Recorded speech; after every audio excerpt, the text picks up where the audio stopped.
Mis hermanos, buenos días, bendiciones. ¿Quiénes de los que están acá esta mañana han sido llamados de una manera efectiva por el Señor? Gloria a Dios. Él tiene ese llamado para los suyos, un llamado al cual no podemos decir que no y nos llama a ser parte de este plan de salvación, de este glorioso, de esta gracia gloriosa que Él nos extiende a nosotros. Así que damos gracias a Dios por esto. Acompáñenme en su Biblia, por favor, hermanos, a Éxodo 38.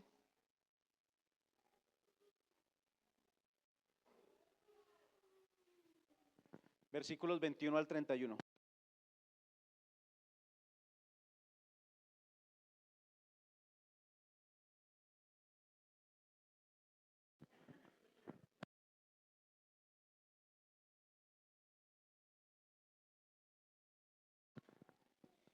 Bien, Éxodo 38, versículos 21 al 31. Vamos a estar de pie, por favor, vamos a leer la palabra de Dios.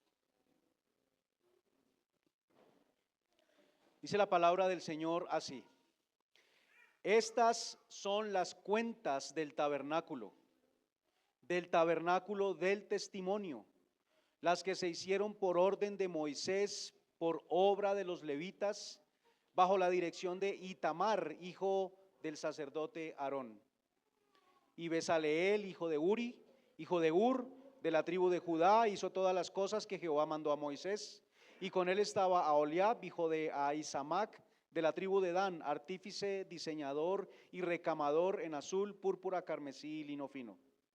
Todo el oro empleado en la obra, en toda la obra del santuario, el cual fue oro de la ofrenda, fue 29 talentos y 730 siclos, según el ciclo del santuario. Y la plata de los empadronados de la congregación fue 100 talentos y 1775 ciclos, según el ciclo del santuario. Medio ciclo por cabeza, según el ciclo del santuario, a todos los que pasaron por el censo, de edad de 20 años, de 20 años arriba, que fueron 603.550.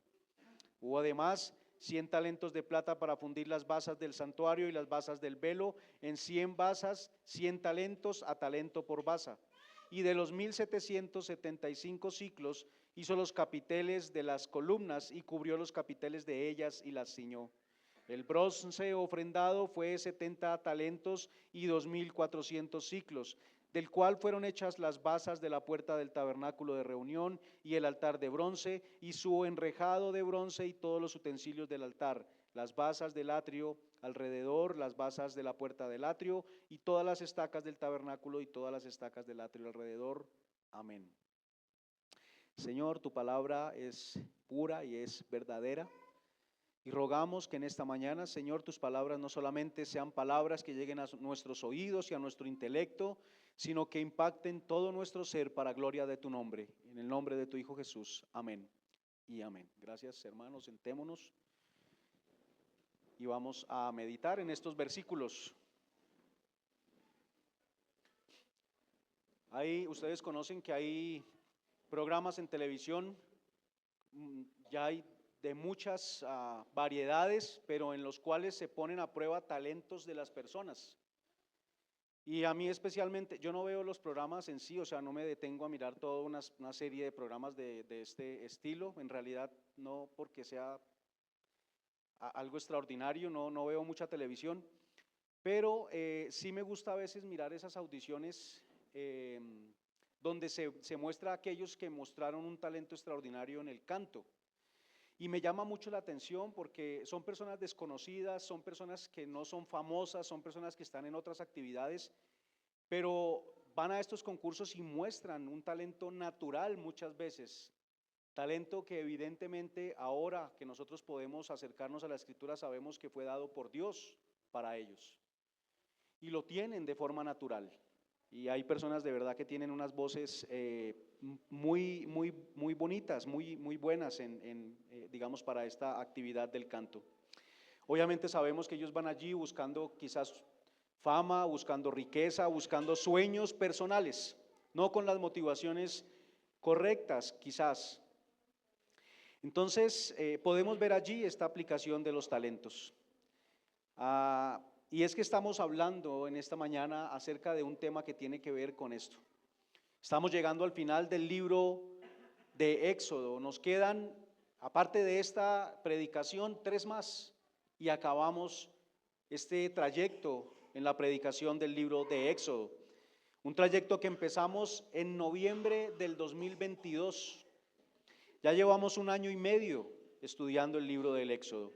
Y desde el capítulo 25, hoy estamos en el 38, se viene hablando del tabernáculo, y en estos últimos capítulos se estará hablando de la finalización de la obra del tabernáculo y el levantar esta obra. No solamente fue construida, sino que fue levantada, y el último capítulo nos va a hablar acerca de esto.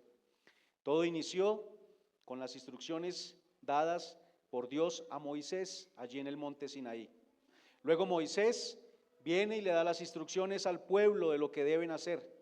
Y ahora hemos estado viendo entonces cómo el pueblo hizo lo que Dios mandó en esas instrucciones.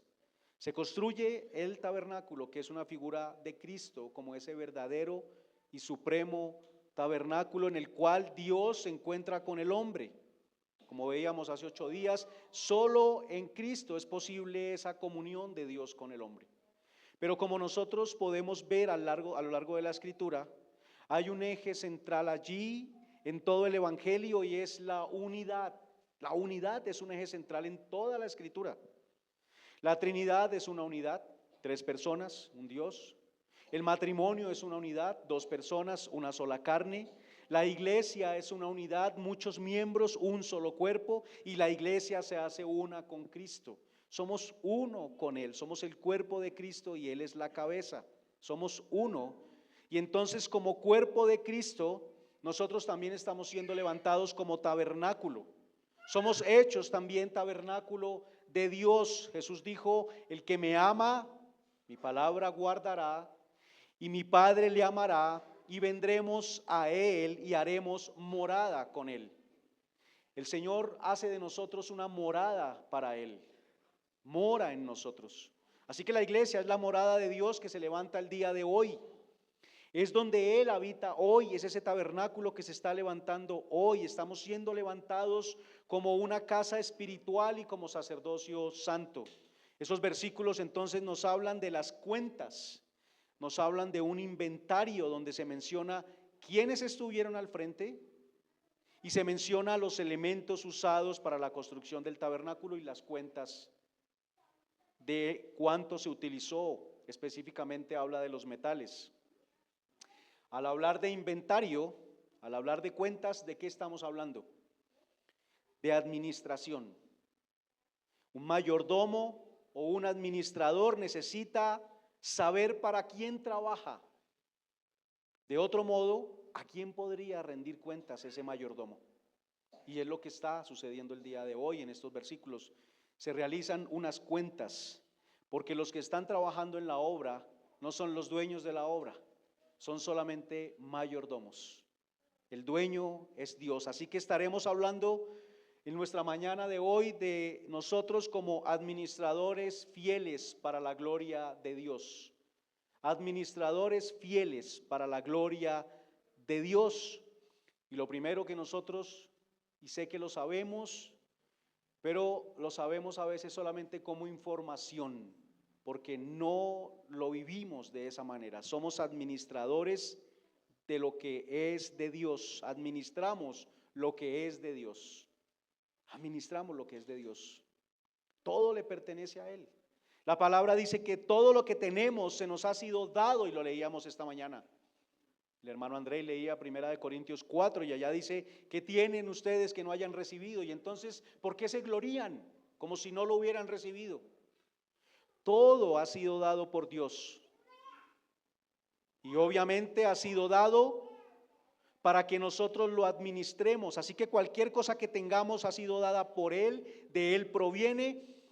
A todo hombre, todo lo que tiene le ha sido dado por Dios, sea creyente o no sea creyente. Ha sido dado por Dios. Y todos deberíamos usar lo recibido como administradores, no como dueños. Pero es claro que eso solo es posible para alguien que puede reconocer que él no es el dueño de lo que tiene, sino que el dueño es Dios.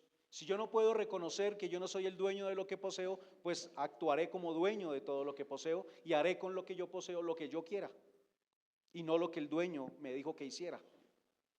Lo primero que podemos observar es que se habla entonces de personas en esos versículos. Personas que son del pueblo de Israel, pueblo liberado por Dios y que son llamados por Dios dentro del pueblo. Personas que participaron en la obra de diferentes maneras. Aquí se menciona a Moisés, a Itamar, a los levitas, a Bezaleel, a Oliab. Dios les ha dado el privilegio de trabajar en su obra y no era tarea que podía realizar entonces solo una persona, por eso hay varios allí trabajando. La obra de Dios no la hace una sola persona. Bueno, alguien dirá, sí, es Cristo, claro, pero estamos hablando dentro de la iglesia como cuerpo, nosotros como miembros. Esta obra no la hace uno solo, esta obra la hacemos todos juntos. En la iglesia local la obra no es solo de una persona, es de todos y la tarea es de todos nosotros. Aquí en Torrefuerte, esta mañana preguntaba al iniciar, ¿quién ha sido llamado por Dios? Varios dijeron amén. Yo estoy seguro que más de uno que no dijo amén también ha sido llamado. Y si ha sido llamado, entonces la obra también es parte de lo que usted tiene que hacer. No es solamente para unos cuantos. Observamos entonces a estos hombres también rindiendo cuentas. Y la razón es porque saben que no son sus recursos, ni sus dones, ni su obra, sino que todo es de Dios. Saben su lugar y saben quién es el dueño y para quién administran todo lo que tienen. Dios les llamó, pero también Dios les capacitó para hacerlo. Y dentro de la capacidad que Dios les ha dado la capacidad de poder reconocer a quién pertenece todo. Cada uno de los llamados participa y rinde cuentas de lo que ha hecho en su tarea y de lo que ha usado para hacer su tarea. Porque para poder tener estas cuentas grandes, como las vemos acá, cada uno de los que participaron en pequeñas cosas tuvieron que rendir cuentas de lo que cada uno hizo para poder armar el archivo macro de las cuentas. Así que cada uno rinde cuentas, cada uno participa y lo hace. Eso es muy importante. Nada de lo que poseemos, hermanos, es nuestro y tendremos que rendir cuentas delante de Dios. Los discípulos de la primera iglesia nos dan un ejemplo claro de personas que comprendieron esta verdad y esta diferencia. Y leemos allá en Hechos 4:32, ninguno decía ser suyo propio nada de lo que poseía. Nada, nada, lo más pequeño que usted tenga, nada es de nosotros. Menciono esto porque a veces se tiene un concepto errado en cuanto a participar en la obra. ¿Quiénes lo deben hacer? Se piensa que solo pastores o misioneros o el equipo de liderazgo son quienes deben servir a Dios, son los que deben ir y hacer visitas, son los que deben ir y hacer esta y esta otra tarea, pero esto es una obra de todos. No es una labor solamente para algunos privilegiados. Se cree que el llamado de parte de Dios para servirle a tiempo completo, solo es para algunas personas, pero no es así. Acá vemos que todo aquel que Dios llamó participó conforme a la capacidad que Dios le dio para la tarea que iba a hacer. Y la pregunta para nosotros es, hermanos, hoy de los que estamos acá, ¿quiénes consideran que han sido llamados por Dios? Amén. Si no, entonces no hemos creído. Y si no hemos creído, estamos siendo contados dentro de los incrédulos. Si hemos creído es porque Dios nos llamó, como lo hizo con estos hombres. Y alguno dirá, pero no todo el pueblo de Israel participó, pero sí todo el pueblo de Dios participó dentro de los de Israel. Todos los que Dios llamó participaron.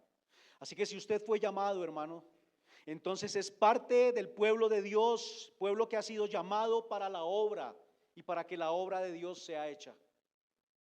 Otra pregunta es, ¿cuánto tiempo entonces debo participar de la obra? Toda la vida. El llamado no es para un ratico, Porque a veces escuchamos personas, yo ya serví bastante, voy a dejar que otros puedan servir. Y sí tiene algo de cierto. Yo debo enseñar a las siguientes generaciones para que ellos continúen con la obra. Yo no me puedo atornillar en el lugar y no dejar que nadie haga, porque entonces estoy también evitando que otras personas sirvan. Pero eso no quiere decir que entonces, como ahora viene a hacer lo otro, yo ya no lo hago. Yo debo seguir, es toda la vida. Así que todo aquel que ha creído ha sido llamado por Dios y su vida debe ser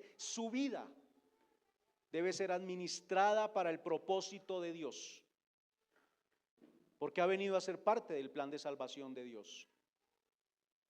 Dios nos escogió en Él antes de la creación del mundo para que vivamos en santidad y sin mancha delante de Él, en amor. ¿Eso qué quiere decir? Mi vida entera administrada para Él. Cuando el apóstol Pablo tuvo un encuentro con Jesús en el camino a Damasco, una de las primeras cosas que le preguntó fue: Señor, ¿qué quieres que yo haga? Esto nos recuerda que todo discípulo de Jesús es un siervo, todo llamado es nacido de nuevo y ahora tiene un propósito. Yo he nacido de nuevo si he sido llamado, y ahora mi vida tiene un propósito diferente. La obra hoy, hermanos, como hemos hablado, es la iglesia. Cada miembro es parte de esta obra. Así que si usted fue llamado, usted será o está siendo levantado como piedra viva dentro de este edificio que es la iglesia. Santificado, viviendo para la santidad, y ha sido puesto también en una familia. O sea, la primera obra es usted mismo, porque usted está siendo levantado como parte de la iglesia. Pero también ha sido puesto dentro de una familia y ha sido puesto dentro de una iglesia local. Ha sido puesto también en un trabajo, en una oficina, en un lugar de trabajo, para que allí usted sea siervo de Dios, y el propósito es que el reino sea extendido por medio suyo allí a donde usted es llevado. Toda nuestra vida tiene que ser de servicio a Dios. Hermanos, nosotros no tenemos un traje de siervo para ciertas horas o para ciertos días. El siervo cristiano lo hace las 24 horas del día y 7 días a la semana. 24/7. Tiempo para todo debemos tener. Para la familia, para la iglesia, para los hermanos. A veces lo que sucede es que como no nos organizamos, es un recurso con el que no sabemos qué hacer. Y decimos, no tengo tiempo. Pero si revisáramos realmente qué hacemos con nuestro tiempo, nos vamos a dar cuenta que muchas veces no usamos mucho del tiempo correctamente. Así que debo examinar mi situación en cuanto a mi vida. Es posible que hasta ahora haya pensado que Dios le llamó solo para ser un miembro pasivo de su iglesia. Pero no, hermano, ninguno es llamado para ser pasivo. Aquí ninguno de estos hombres, de los primeros versículos que estamos viendo, fue llamado para estar pasivo dentro de la obra. Él fue activo en la obra, activo. Yo debo revisar entonces si yo solamente estoy viniendo como pasivo a la iglesia. Si mi vida solamente es una vida pasiva dentro de lo que tiene que pasar en el mundo, que es que el reino de Dios se ha extendido y el evangelio se ha llevado. ¿Soy pasivo? No fui llamado a eso. Todos fuimos llamados a ser activos. Revisar nuestros planes. Si esos planes se conforman y se alinean con el plan de Dios. Antes nos considerábamos dueños de nuestra vida, pero estamos viendo el día de hoy que no somos dueños de nuestra vida, le pertenece a Dios. Como antes nos considerábamos dueños de nuestra vida, hacíamos lo que queríamos. Yo puedo pensar en estos hombres, Besaleel y Aholiab. ¿Dónde aprendieron ellos todas estas obras? ¿Dónde aprendieron a hacer toda esta tarea? Quizás no fue en Egipto.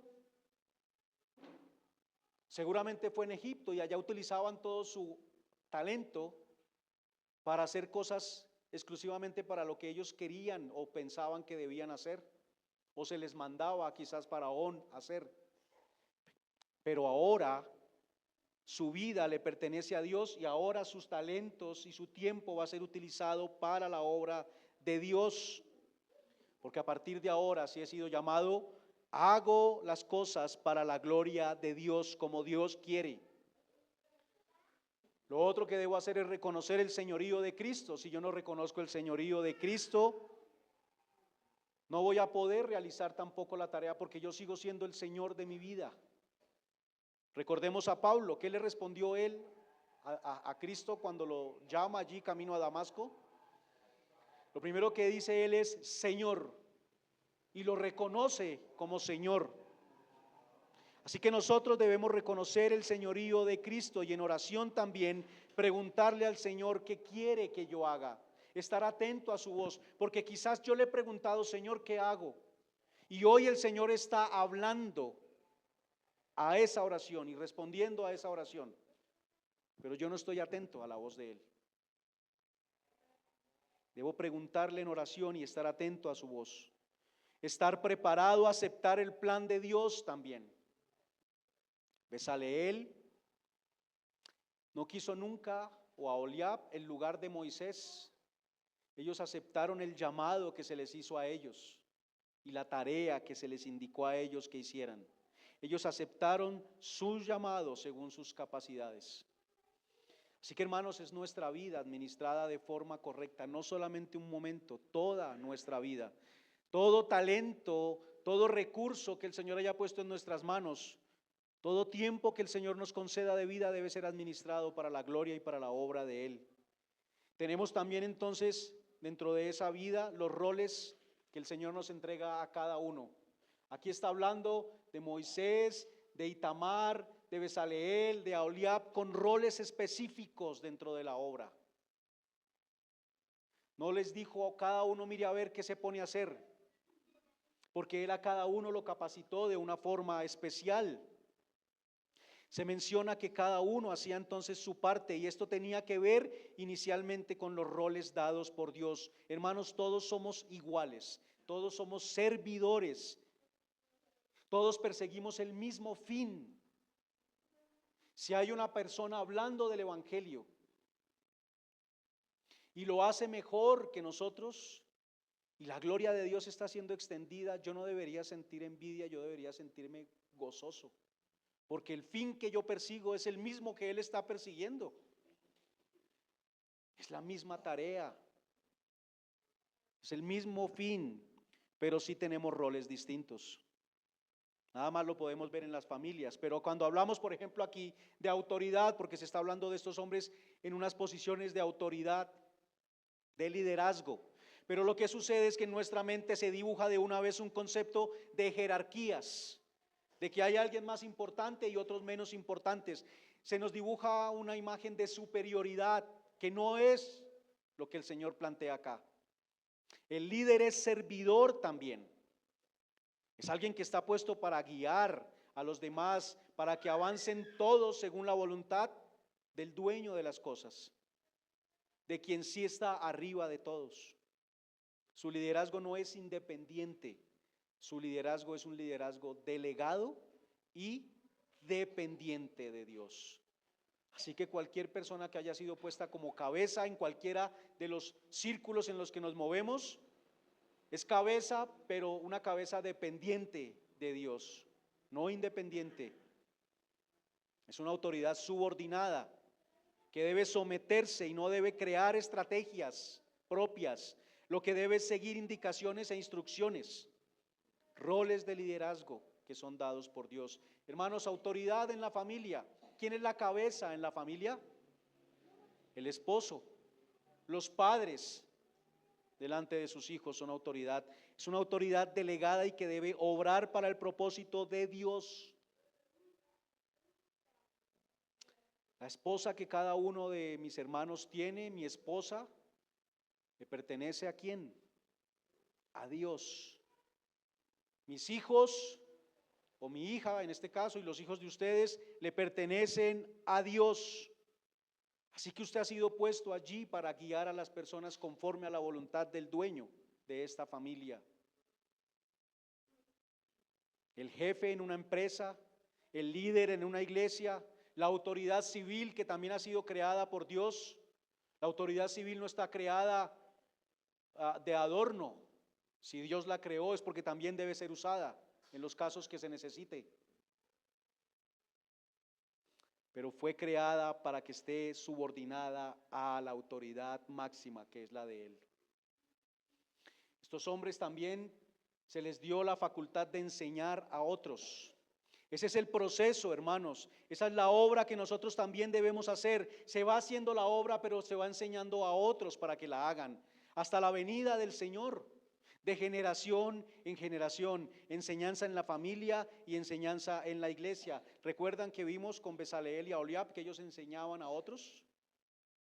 Es la enseñanza también, de generación en generación. Eso implica, hermanos, mis talentos, por ejemplo. Personas que, para dar un ejemplo, son buenos en la música o en la tecnología, deben enseñar a otros para que ellos también puedan servir de la misma manera. Obviamente esa enseñanza de esas habilidades no puede estar separada de enseñar a la persona o llevar a la persona a una relación con Cristo. Que su servicio sea para Él, no puede estar apartado. No podemos enseñar como cristianos simplemente música, sino que debo enseñar a quién adoro y qué hago yo con ese talento. ¿A quién estoy, delante de quién me estoy presentando? ¿Para quién lo hago? Roles. Los roles deben ser administrados para la gloria de Dios. Él dio dio capacidades a cada uno. En la familia Él da la capacidad al hombre para el cargo que le da dentro de la familia y da habilidades y talentos, incluso su cuerpo está hecho, diseñado para la obra que Dios da a la mujer también. También tenemos los talentos. Estos hombres, recuerdan que Dios dice allá cuando los llama, que Él le dice a Moisés que los llame, que Él ha dado sabiduría a estos hombres para que hagan la obra que deben hacer. Fue Dios quien dio la sabiduría para realizar esa tarea. Él dio los dones y los talentos para ejecutar la tarea. Dios capacita hombres para que se lleve a cabo la obra. Cada uno de nosotros acá tiene talentos y son dados para que el Señor haga la obra por medio de nosotros. Todos, hermanos, aportando de lo que nos ha sido dado para hacerlo conforme al modelo. El modelo es una iglesia santa. El modelo es una iglesia madura, es una iglesia conformada a la imagen de Cristo. Ese es el modelo, no es otro. El talento no es para inventar el modelo. El talento no es para que nosotros seamos creativos. El talento es para que hagamos lo que Dios dijo que hiciéramos. Hermanos, Él nos llama al servicio sin capacitar. Él nos llama a la gente para probar a ver si se puede. Él nos ha capacitado y cada uno de nosotros ha sido capacitado para que podamos aportar a la obra. Es tan así, como decía ahorita, que dentro de la familia Dios dotó al hombre y a la mujer de capacidades distintas para que se comprometan en la tarea de levantar una familia para la gloria de Dios. Eso es parte de la obra de Dios. Y seguir el modelo es administrar bien los recursos dados a cada uno. Administrar los talentos dados a cada uno de forma correcta. Dios no está fuera tampoco de los talentos artísticos. Aquí lo vemos con estos hombres.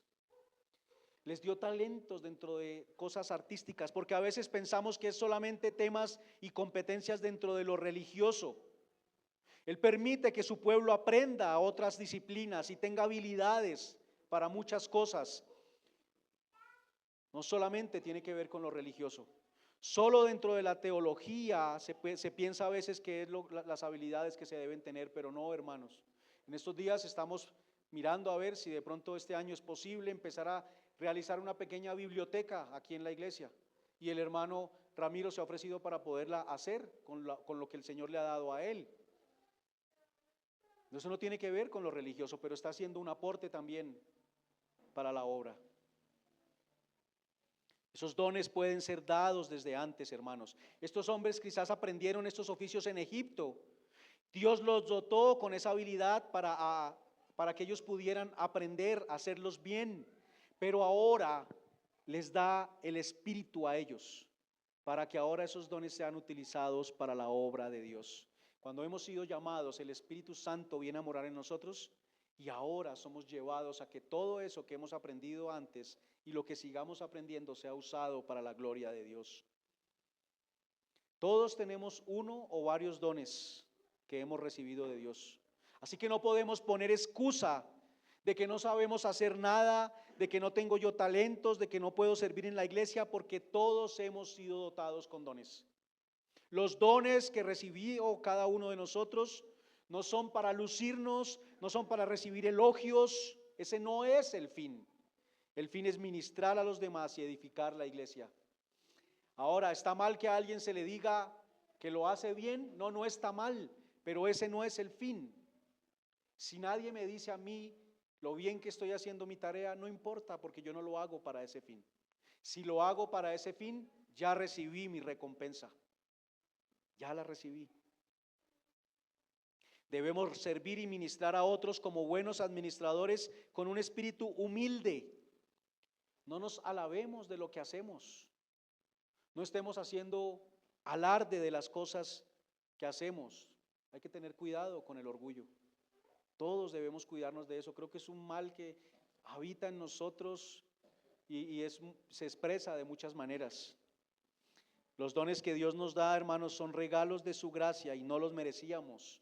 Por eso no deberíamos estar orgullosos de esa manera, jactanciosa. Si tenemos ciertos dones, no pensemos que es por nuestra gran habilidad, porque a veces también estamos en esa posición, ¿no? Oh, es que mire, todo lo que me he esforzado, yo iba y llegaba de trabajar y me ponía a practicar, y mire, por todo ese tiempo que yo dediqué, hermano, está bien, usted dedicó un buen tiempo, tuvo disciplina, pero eso fue dado por Dios. Eso fue dado por Dios. Es Dios capacitándonos. Todo lo que hagamos para servir a Dios y los demás es para la gloria de Dios como fin último y no para la gloria de nosotros. Debemos también entonces procurar descubrir cuáles son mis talentos, pedirle a Dios que nos guíe para encontrarlos, observar a nuestro alrededor, qué cosas puedo hacer en la iglesia, en qué cosas puedo ayudar, observar qué necesidades hay en la iglesia, qué necesidades hay en nuestra comunidad y poder servir. El resultado, hermanos, será que veremos muchas oportunidades para hacer el bien. Y de esa forma podremos darnos cuenta realmente yo qué dones tengo. A veces se habla del don del servicio. Bueno, quizás hay una idea al decirlo, pero hermanos, el servicio es un llamado, no es un don. Podemos servir de diferentes maneras, pero todos debemos servir. Así que si fuese un don, todos tenemos el don de servir porque a eso fuimos llamados. No hay excusa. Y debemos desarrollar esos talentos, no esconderlos, como aquel de la parábola de los talentos, ¿recuerdan? Que lo enterró, lo dejó bien escondidito, bien guardadito. Debemos usarlos, debemos ejercitarlos, debemos practicar y observar a otros que ya lo hacen. Incluso puedo tomar un curso si es necesario, no está mal hacerlo, pero desarrollar el talento. Entonces tenemos la vida, administrar mi vida, el rol en el que he sido puesto, administrar los talentos y administrar los recursos económicos. Bueno, aquí hay más recursos en realidad. Aquí se habla de metales y son metales de valor, recursos que Dios mismo le ha dado a ellos. Y ya abordamos uno de esos recursos, el primero que vimos ahorita, y es el tiempo, mi vida. Una vida para Dios, eso es un recurso que Dios nos da, el tiempo que muchas veces es muy mal utilizado. Pero tenemos el intelecto, tenemos la voluntad, tenemos las emociones, tenemos nuestro cuerpo, tenemos el dinero, las cosas materiales. Todo eso debe ser administrado como mayordomos de Dios. Usted necesita hacer el mejor uso de los recursos que Él le ha dado. El uso de todo esto tiene que ver mucho con lo que yo amo, con lo que yo más deseo, con lo que hay en mi corazón y que más anhelo, y que me llevará a que mi voluntad, a que mis emociones, a que mi cuerpo y mi dinero sea usado para esos fines, con lo que yo más amo. Y por eso Dios dijo que lo que más deberíamos amar es a Él. Y entonces todo esto será administrado basados en ese amor a Él. El intelecto, hermanos, debemos pensar en lo bueno. Necesitamos, para poder pensar en lo bueno, ¿qué necesito hacer? Alimentar mi mente con cosas buenas, con la palabra de Dios. Necesito alimentarme de este pan de vida. Si una persona solamente come embutidos, solamente come hamburguesas todo el tiempo, su cuerpo creo que no va a estar muy bien alimentado y se va a notar. Si en nuestra mente nosotros no nos alimentamos de un buen alimento y solamente comemos chatarra que nos ofrecen los medios, pensaremos en eso, de lo que estamos siendo alimentados. Así que lo primero es que debo alimentar mi mente. Nuestra mente puede funcionar bien, pensar en buenas cosas si la alimentamos correctamente, pero también necesitamos disciplinarla. Porque, hermanos, a veces nos encontramos como cristianos también no pensando bien. A todos nos pasa. Y en esos pensamientos podemos observar lo que hay en nuestros deseos, en nuestro corazón, aquellas cosas que anhelamos. Y por eso vienen esos pensamientos. ¿Qué debemos hacer? No aceptarlos. Inmediatamente veamos un pensamiento incorrecto, no aceptarlo, orar al Señor, trasladar mi mente a un pensamiento bueno, citar un versículo de la Escritura. Eso es lo que debo hacer. Orar mentalmente. Es algo que puedo hacer durante todo el día. En cualquier momento yo puedo orar mentalmente. Intelecto, mi voluntad, pues la voluntad, hermanos, habría mucho para decir de cada una de estas cosas, pero no puedo profundizar por el tiempo. Pero la voluntad, hermanos, es nuestras decisiones y debemos mirar cuál es la voluntad de Dios. ¿Qué es lo que Dios dice en su palabra? Y entonces, ¿cómo deberían ser mis decisiones? Y mis emociones, debo reprimir aquellas emociones pecaminosas y expresar o dejar salir las que son correctas. Mi cuerpo, vivir una vida moral que honre al Señor. Tener dominio sobre nuestro cuerpo, hermanos. El cuerpo de cada uno de los que hemos sido llamados es templo de Dios. Templo de Dios. No usarlo para cometer actos pecaminosos. No debería usar mis manos para robar o atacar al prójimo. No debería usar mis pies para ir a lugares dudosos. No debería usar mi boca para mentir y hablar palabras hirientes y obscenas contra mi prójimo. No debería usar los ojos para mirar cosas indecentes o para mirar con un propósito pecaminoso en mi corazón. Es mi cuerpo y fue dado por Dios para gloria de Él. Así que debería administrar todo mi cuerpo de la misma manera. No debería usar mi cuerpo para cometer inmoralidades sexuales. Debemos cuidar nuestra salud y la de otros sin idolatrar el cuerpo. Guardarnos de malos hábitos. Cuidar nuestra apariencia, hermanos, estar limpios. Vestirnos de manera apropiada, con sencillez, con modestia y con decoro. Todos estos son recursos dados por Dios y que deben ser administrados de forma correcta. Nuestros recursos materiales. El dinero, representado desde la antigüedad por el oro y la plata, que están aquí, esos metales. ¿Pero qué dice Dios de ellos? Mía es la plata y mío es el oro. A Él le pertenece todo recurso económico que usted tenga. Una bicicleta, una moto, un carro. Bueno, aquí no tenemos jet privados todavía, pero todo eso pertenece a Dios. Usted no es el dueño de eso. El ser humano no debería usar sus riquezas en la manera que le parece correcta, sino como Dios desea que lo haga. Mantener una actitud correcta, sin avaricia, sin codicia y sin preocupación. Eso no significa sin diligencia. Debemos ser diligentes en buscar nuestro sustento, trabajar, porque la Biblia manda esto también. Pero yo no debo preocuparme porque mi confianza está puesta en Dios. Si yo estoy siendo diligente en buscar el sustento, haciéndolo honradamente, poniendo un esfuerzo y lo mejor de mí para hacer mi trabajo, Dios promete que Él sostiene. Aprender, hermanos, el contentamiento. En Filipenses Pablo habla de eso. Él aprendió, él fue enseñado a estar en escasez y en abundancia y tener el mismo gozo. Así que aprendemos el contentamiento. Y el contentamiento está en contraste con la avaricia. El contentamiento es sentir satisfacción con lo que usted tiene, sea poco o sea mucho. Aprender también la generosidad. La virtud de la generosidad consiste en dar liberalmente. Este es uno de los atributos de Dios, quien aún dio a su Hijo por nosotros. Y Él no pensó, bueno, voy a darle la ley a ver qué pasa.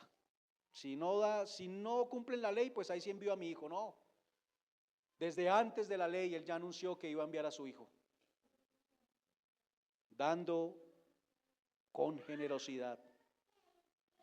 Así que, hermanos, es importante trabajar, buscar el sustento, armar un presupuesto en nuestras casas, poner a Dios primero en la parte económica, bueno, en realidad en todo. Hoy estamos hablando de administrar para Él. Gastar prudentemente en lo necesario primero y evitar deudas. Hermanos, gastar en cosas que honran a Dios. Ahí voy a dar un ejemplo. Trataré de ser lo más claro sin decir nombres, pero hay un canal para los niños muy conocido, muy famoso mundialmente, que promueve agendas que no están conforme a la voluntad de Dios, que normaliza ese tipo de comportamientos en la mente de nuestros niños por medio de sus películas, ¿no es cierto? Y yo voy con mi dinero y aporto en algo para esta empresa, cuando compro algo que tiene que ver en lo que ellos van a tener ganancia. ¿Qué estoy haciendo entonces con mi recurso? No sé si me explico. Debemos vigilar ese tipo de cosas, hermanos. Debemos vigilar ese tipo de cosas. Administrar, habría mucho para hablar, pero la idea que quiero dejar clara es que cada cosa que tengamos, tangible o intangible, fue dada por Dios para la gloria de Él, y debemos administrarlo de esa manera, porque vamos a tener que rendir cuentas de nuestra administración. Este es el segundo punto. Rendir cuentas de nuestra administración. Si es una administración de recursos propios, es indispensable el llevar cuentas. Y en la administración de recursos no propios, aún más. Se debe tener cuentas claras de cómo se está usando los recursos, cuáles son, cuántos son y cómo se están usando. En el versículo 21 inicia: estas son las cuentas. Estas son las cuentas. Se está entregando un resultado, se están dando y rindiendo cuentas. Quedó registrado para nosotros acá, hermanos, este informe de los materiales usados, y queda registrado para nosotros porque nos habla de que nosotros como administradores debemos rendir cuentas delante del dueño. El hecho de rendir cuentas habla de humildad, porque a veces el orgullo no nos gusta que nos pidan cuentas. No nos gusta someternos a que nos pidan cuentas. Quizás en una posición de autoridad, alguno podría decir: yo no tengo que rendirle cuentas a nadie. Por eso a veces los jóvenes quieren salir pronto de sus casas para ya no tener que decirle a sus papás por qué y cómo hacen las cosas. Ya están afuera, ya ellos no le rinden cuentas a nadie. El orgullo nos lleva a eso. Pero debemos rendir cuentas, hermanos. No es la forma en la que Dios hace las cosas, porque la humildad, hermanos, es saber que tenemos un Dios a quien en algún momento todo hombre deberá rendir cuentas de su vida, porque Él es el dueño de todo. Para poder tener ese registro macro, como dije hace un momento, cada uno debió participar rindiendo cuentas de lo que cada uno hizo. Las personas deben presentar cuentas, hermanos. Las familias deben presentar cuentas. La asamblea local debe presentar cuentas de los recursos. En la Biblia, ¿cuándo se registra el primer llamado a cuentas? En Génesis, cuando Dios llama ¿a quién? A Adán, y le pregunta: ¿qué pasó con lo que yo le entregué? Le di una esposa, ¿qué hizo? Le dije qué debían hacer, ¿qué hizo con esa información? Le di el jardín del Edén, ¿qué está haciendo? Ahora expulsado del jardín del Edén, y bueno, todas las consecuencias que tenemos allí. Pero fue llamado a rendir cuentas. Por eso, hermanos, tener las cuentas claras es muy importante, porque eso nos permite observar en qué estoy usando principalmente lo que Dios ha proveído para mí. ¿Cuál ha sido el fin que yo he perseguido? Presentarnos delante de Él continuamente, como creyente, diariamente, a rendir cuentas de mi día, de lo que hice hoy, y poder ser llevado a mejorar en esa rendición de cuentas. En esto todos somos responsables, porque todos hemos sido llamados. Cada persona llamada no fue llamada solo para observar. Todos hemos recibido de Dios y Él ha dado para que con lo que Él nos da nosotros le sirvamos. Y debemos rendir cuenta de cómo lo estamos usando. El principal recurso puesto en nuestras manos, ¿cuál es? Bueno, alguno dirá la vida, pero después de la vida, ¿cuál es? El Evangelio, la luz que Él nos da a nosotros como creyentes. Ese ha sido el principal recurso. ¿Qué estoy haciendo con Él? ¿Cómo estoy administrando la luz que Dios me ha dado a mí dentro de la iglesia, en mi familia, en mi trabajo, con mis amigos? El conocimiento de Él. ¿De qué manera estoy haciendo uso de ese recurso para mi vida y para la de otros? Hermanos, la mala administración no glorifica el nombre de Dios. ¿Cuál es el propósito? Que su reino sea extendido. ¿Y cómo se hace eso? Hablando del Evangelio, viviendo el Evangelio, como individuo, como familia, como iglesia. Cada uno de nosotros como servidores de Dios debemos tener celo por la obra de Dios. Y eso significa que si yo tengo celo por la obra de Dios, debo procurar que mi vida sea administrada para esa obra. Principalmente, hermanos, porque Él ha sido puesto, esa información, ese evangelio, esa luz ha sido puesta bajo mi administración. Claro que también puedo indicar a otros acerca de la administración de sus recursos. En amor, puedo hablar con algún hermano. De hecho, tenemos el deber de hacerlo. Pero principalmente debo estar preocupado por mi administración. Porque a veces nos gusta estar más pendientes de la administración de los otros y no revisamos la nuestra. Recordar la parábola de los talentos, hermanos. Ellos son llamados a rendir cuentas. ¿Recuerdan? Por su amo. Les dejó unos bienes, a uno 10, a unos 5, al otro 2, al otro 1. Y ellos son llamados a pedir cuentas, a rendir cuentas, perdón. Él los aborda desde la rendición de cuentas. Y a los que administraron bien lo que Él les dejó, ¿qué les dijo? Fieles, siervo fiel, le dijo, buen siervo y fiel. Por eso el mensaje de hoy es administradores fieles para la gloria de Dios. Hermanos, la palabra dice que incluso de cada palabra ociosa el hombre dará cuentas delante de Dios, incluso de nuestras palabras. El hombre tendrá que dar cuentas delante de Dios. Todos debemos dar cuentas delante de Dios. A todos se nos ha dado y todos rendiremos cuentas de lo puesto en nuestras manos. Cuando digo todos, nuevamente, es todos, creyente y no creyente. Pero como creyentes, aunque ya nosotros no vamos a rendir cuentas para ver si somos culpables o no, porque eso ya está decidido por Cristo y por el haber creído, pero nosotros sí rendimos cuentas para ver de qué manera hemos sobreedificado sobre el fundamento que es Cristo. Así que para el no creyente debería ser un mensaje que traiga temor. Para el no creyente debería ser un mensaje que traiga temor de Jehová, lo cual es el principio de la sabiduría. Pero para un creyente debe traer conciencia de cómo está sobreedificando. Si lo está haciendo con madera, con heno, con hojarasca o con oro, plata y piedras preciosas. La obra será manifestada por el día, dice la Escritura. Por la luz será probada por el fuego.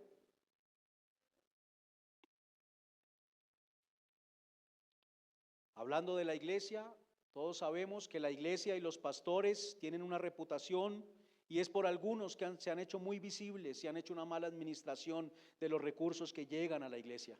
no se han usado de forma correcta, no han tenido propósitos correctos y han hecho una mala enseñanza también sobre el tema. Se aprovechan de la avaricia, de la codicia de las personas que les oyen. Y se debe ser cuidadoso en esto, hermanos. Recordemos a Simón el Mago, viendo el poder manifestado por los apóstoles. Él quiere tener ese mismo poder porque se imagina cuánto dinero podría ganar teniendo ese poder. Por eso hoy les encanta hablar de milagros, porque eso llama a mucha gente y trae dinero.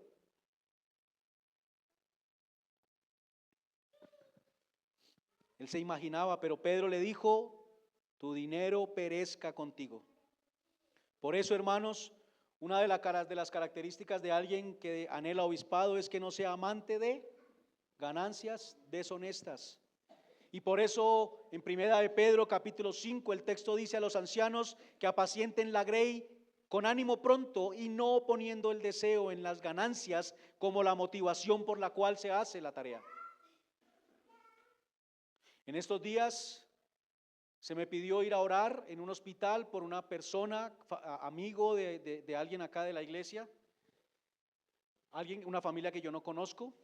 Pero me sorprendió porque una de las preguntas que hicieron ellos fue que cuánto cobraba el pastor por ir a orar. Y la pregunta es porque es muy común que les cobren por ir a orar al hospital. Que les habían cobrado por ir creo que era atender un funeral, 100,000 pesos. Por ir a orar en una casa, 30,000 pesos, cosas así. Hermanos, en Discípulos de Cristo entregamos cuentas nosotros acá. Velamos por el buen uso de los elementos de la iglesia, porque son recursos que el Señor ha dado a la iglesia para esto. Por eso, hermanos, discúlpenme si alguno se molesta cuando algún niño viene a jugar con las cosas de la iglesia y le indicamos que por favor no lo haga. No es con una mala intención, pero debemos cuidar las cosas que el Señor está poniendo en nuestra iglesia. Son recursos que Él pone acá. Pero entregamos cuentas como discípulos de Cristo, hermano. Es un acto de transparencia. Se debe tener registrado, y si alguno de acá de la iglesia es aportante a la misión, a la iglesia regular, usted puede tranquilamente hablar con la hermana Lady, que es nuestra tesorera, y puede despedirle a ella en qué se gasta el dinero en esta iglesia, de qué manera se usa. Porque nosotros tenemos todo eso registrado y debemos pasar cuentas a la oficina principal cada mes. No es una tarea solamente de 2, aquí hay un equipo de 5 personas que nos reunimos cada 2 meses y miramos de qué manera se está usando el dinero para mirar si hay algo para corregir. Así que cada recurso, hermanos, que ha sido entregado a la iglesia ha sido apartado para Dios y debe ser cuidado. Es negligente el descuido del recurso que Dios da. Las cosas que se adquieren acá para el funcionamiento de nuestra iglesia deben ser cuidadas, y no solamente por 1 o 2, por todos nosotros. Todos debemos procurar el cuidado de estas cosas. Algo importante acá, hermanos, es que esos recursos no se trajeron para hacer un ahorro acá. Ellos no llevaron todo eso para acopiar allí en una bodega todos estos materiales. Esos materiales se usaron completamente en la obra. Se usaron completamente en la obra. Las iglesias no son bancos para guardar y guardar dinero. El dinero que se trae debe ser usado para la obra de la construcción y edificación de la iglesia. Acá el recurso que se usó, se trajeron 29 talentos de oro, 730 ciclos, y se usaron 29 talentos de oro y 730 ciclos. Esa es la administración de la obra de Dios. La administración en una empresa es diferente, pero nosotros no somos una empresa, porque una empresa tiene el deseo de lucrarse, pero la iglesia no persigue ese fin. Así que acá no se puede, una mala administración sería guardar y guardar y guardar dinero. No acumulamos, hermanos. Así como llega el recurso, así debe emplearse, debe ejecutarse para el fin que Dios ha dado. El recurso no se debe usar de forma inadecuada. El fin allá era el tabernáculo, el fin hoy es la edificación de la iglesia, de sus miembros, del cuerpo de Cristo, edificación por medio de la enseñanza de la palabra. Ese es el fin. Todos debemos presentarnos delante de Dios continuamente a mostrarle nuestro balance, a arrepentirnos y reconocer nuestros pecados, ser transparentes delante de Él, no porque Él no lo sepa, pero venir a Él y rendir cuentas de lo que hacemos, hermanos, es importante hacerlo. Rendir cuentas de mi servicio, de mi administración como esposo, rendir cuentas de lo que Él me dijo a mí, amar a mi esposa y darme a mí mismo para santificarla. Debo rendir cuentas de esto. Como esposa, amar a mi esposo y ser ayuda idónea, procurando su bien delante de Dios. Debo rendir cuentas de esto. Como padres, criar a nuestros hijos para la gloria de Dios. Como hijos, honrar a nuestros padres. Como hermano de la iglesia, procurar la edificación de la iglesia. Como luz en el mundo, la gran comisión, hacer discípulos. Como creyente, glorificar a Dios con todo lo que yo hago. De eso rendimos cuentas. Por último, hermanos, administramos para testimonio de Dios. ¿Qué dice el versículo 21? Estas son las cuentas del tabernáculo. ¿Tabernáculo de qué? Del testimonio. Nosotros somos levantados como iglesia para ser testimonio de Dios. El tabernáculo del testimonio, hermanos, somos testimonio de Cristo. La gente debe ver a Cristo en nosotros. Los talentos, el tiempo, los recursos deben administrarse de forma en que Cristo se revele en mí, en mi familia y en mi iglesia, y así glorificar a Dios. Que lo vean y le glorifiquen y ser testimonio de Cristo. No compro la mejor ropa para que todo el mundo vea, oh, yo sí tengo con qué comprar ropa fina. Si lo puedo hacer bien, pero lo más importante es que vean a Cristo en mí. No que yo puedo tener gran cantidad de recursos para gastar en esas cosas. La palabra cuentas usada acá tiene dos significados. Uno era el de contar, evidentemente, pero el otro tiene que ver con pagar una deuda. Rendir cuentas es sentarme a mirar cómo está mi balance, ponerme a cuentas, ver qué debo y pagar, y tiene que ver también con castigo. Mi deuda está allí, no ha sido pagada y debe haber castigo. Todo hombre tiene balance en rojo y debe presentarse para ponerse a cuentas, pero no hay forma en que el hombre pueda poner ese balance en positivo.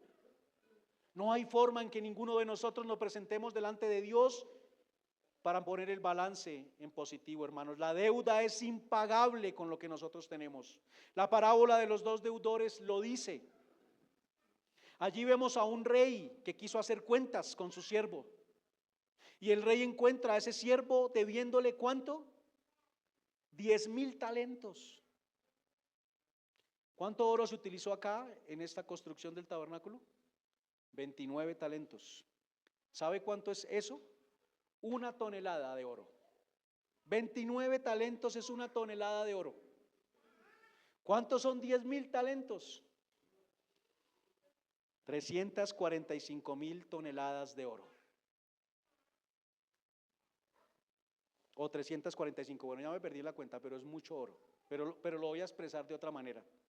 Acá el talento tiene que ver con algo diferente en la parábola de los dos deudores, pero igual muestra que la deuda es impagable. Un talento equivale, ¿sabe a cuántos denarios? 6,000 denarios. ¿Cuánto era el sueldo de un jornalero en el día? 1 denario. O sea que ese talento son 6,000 días de sueldo de un jornalero. ¿Cuántos son 10,000 talentos? 60 millones de días de sueldo de un jornalero. Impagable la deuda. ¿Cuántas vidas tenía que tener este hombre para poder pagarla? Ese es el balance del hombre al querer ponerse a cuentas delante de Dios. Un saldo en rojo y además impagable. Por eso las cuentas acá, hermanos, con las de los metales, hablan de juicio, el bronce, hablan de redención, la plata, y hablan de glorificación, el oro. Se pasa de un estado de condenación a un estado de glorificación, y eso solo sucede por la obra de Cristo y la fe que es puesta en nosotros para creer en Él. Por eso ese balance está dado allí y se expresa en los metales. Para todo hombre la única forma de ponerse a cuentas delante de Dios es creer en Cristo como su Señor y Salvador. Creer que no tiene cómo estar delante de Dios por su pecado y confiar en la obra de Cristo y venir a Él en arrepentimiento para que su deuda sea cubierta por Cristo. Por eso, hermano, si alguno acá no ha creído, el llamado es a que venga en arrepentimiento a Cristo. Lo reconozca a Él como su Señor y Salvador y se reconozca a usted como deudor y con una deuda que no puede pagar por su pecado.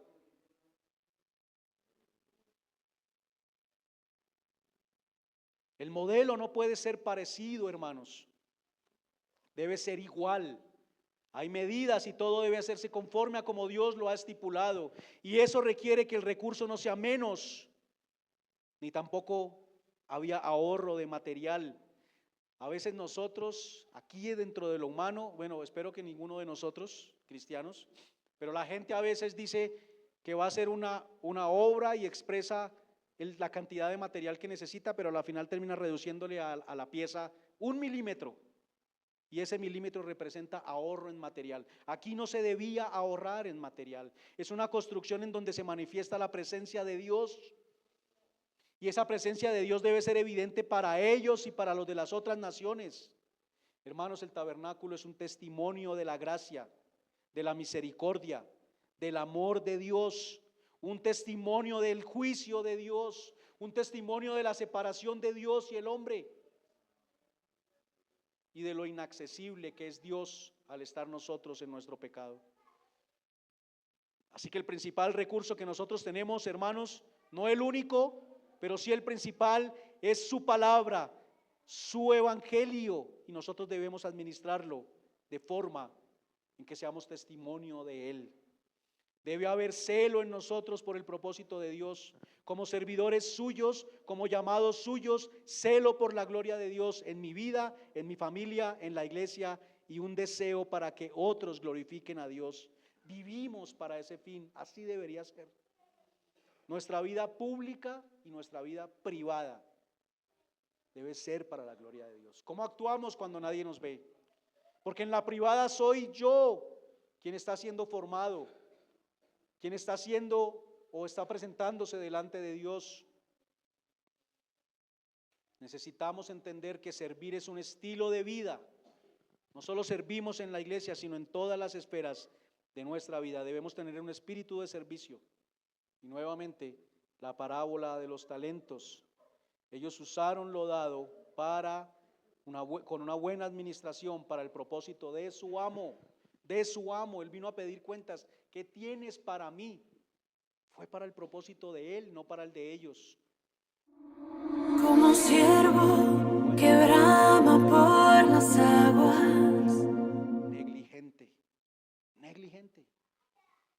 Dios nos ha llamado a comunión con él, hermanos, a ser servidores suyos, y el primer resultado y primer ejercicio tiene que ver con nosotros mismos, nuestro crecimiento personal en la santidad. El siguiente es mi familia. Debemos llevar el evangelio a nuestras personas en la casa, hermanos. El otro es la iglesia y por último los de afuera. Uno que vive separado de Dios vive diferente de uno que tiene comunión con Dios, uno en quien Dios habita y Dios mora. Por eso somos testimonio de Dios, porque Dios habita en nosotros, somos su tabernáculo. La iglesia es testimonio de que la honra y la gloria de Cristo son verdaderas. La iglesia es testimonio de que el hombre está muerto en delitos y pecados y que necesita de Cristo. La iglesia es testimonio de que nuestra existencia sin Él es vana, pero que en Cristo venimos a tener vida verdadera y vida en abundancia. Somos testimonio de lo que dice la Biblia y de que lo que dice la palabra de Dios es real. Somos testimonio de que Dios es real. Somos testimonio de que Cristo es real, de que la condenación es real y de que la urgencia del llamado a las personas que están perdidas es real. Somos testimonio de que la salvación es real y somos testimonio de que la santificación es real. Cristo manifestó al Padre. El cuerpo de Cristo debe manifestar al Padre. Una fotografía da testimonio de una persona. Si yo no conozco a alguien y me presentan una fotografía, esa fotografía va a dar testimonio de quién es él en su físico. Veo un testimonio de su apariencia. La ley fue dada para que tuviéramos un retrato, una descripción de Dios y para que entendiéramos lo que Él es. Por esta razón, hermanos, Dios considera también la ley como su testimonio. ¿Recuerdan el arca? ¿Cómo se llamaba el arca? El arca del testimonio. Dentro del arca están las tablas del testimonio y el tabernáculo es el tabernáculo del testimonio. Testimonio de Dios, de quién es Él. Somos testimonio de Dios, hermanos. Nosotros debemos mostrar a Cristo. Cristo, quien es el retrato vivo de Dios, su definición y su descripción vivas. Por tanto, Cristo es el verdadero testimonio de Dios. Y nosotros como cuerpo de Cristo debemos ser testimonio de Dios. Todo lo que había dentro del tabernáculo representaba a Cristo. El alimento, la luz, la palabra, la vida, el aroma del incienso, todo dentro del tabernáculo era Cristo. En nosotros como iglesia también debe ser así. Dentro nuestro lo que debe haber es Cristo. Somos tabernáculo del testimonio en la medida en que Cristo es todo dentro de nosotros. Interiormente, la iglesia debe tener a Cristo como el contenido de forma real y no solo terminológica. Dios desea restaurar su propia imagen en el ser humano, que quedó deformada al pecar. Jesús es la imagen de Dios, por esto Él que desea que nosotros lleguemos a ser como su Hijo. Dios desea formar con sus hijos una gran familia entre quienes Jesús sea el primogénito. Y finalmente Dios desea que todos sus hijos reinen para siempre con Él. Él hizo, hermanos, el universo y también al ser humano para la gloria de Él. Y la forma en que va a hacer que eso se cumpla es por medio de su Hijo y la iglesia siendo levantada en Cristo. Participamos de esa obra maravillosa. Cuán enorme privilegio para que nosotros nos dejemos encantar, hermanos, con propósitos vanos del mundo. Cuán enorme privilegio administrar todo lo que yo tengo para la gloria de Dios, para que me dejen cantar por las cosas del mundo. Administremos toda nuestra vida para la gloria de Dios. Puestos en pie, hermanos.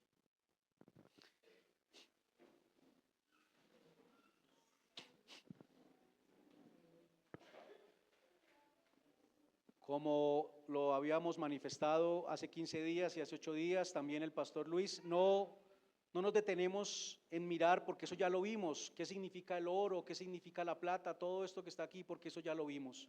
Pero lo importante aquí, hermanos, era que se estaban rindiendo cuentas y debemos aprender que vamos a rendir y debemos rendir cuentas delante de Dios. Oremos. Padre eterno, Señor, en tu voluntad te ha placido llamarnos sin que nosotros tengamos nada en nosotros para ser llamados. Pero nos has dado el enorme privilegio de venir a ti, de conocerte, de saber que tú eres Dios y que tú eres nuestro Dios y lo que has hecho por nosotros, ser conscientes de esta maravillosa verdad. Poder amarte entonces porque tú nos has amado a nosotros. Pero ahora también en ese llamado nos haces conscientes de que todo lo que nosotros tenemos no es nuestro, que te pertenece a ti y que debemos administrarlo para tu gloria. Señor, te rogamos que en nuestro corazón esta verdad sea atesorada, sea guardada allí para que salgamos el día de hoy, Señor, y cada día, no por unas horas, no por un día, no por una semana, sino nuestra vida, Señor, sea guiada ahora por este mensaje. Administrar nuestra vida entera para la gloria tuya y para el propósito tuyo. Ayúdanos, Señor, porque muchas veces somos alejados de ese propósito por las banalidades del mundo que se nos presentan como tesoros, pero cuando en realidad el único tesoro en nuestro corazón debería ser tú, y que de esa manera entonces nuestros recursos, talentos, vida, el tiempo, nuestras palabras, nuestros pensamientos, todo sea administrado por ese amor a ti y para la gloria tuya. Te lo rogamos, Señor. Te lo pedimos, Dios, ayúdanos, fortalécenos para cumplirlo de esta manera. En el nombre de tu Hijo Jesús. Amén. Amén.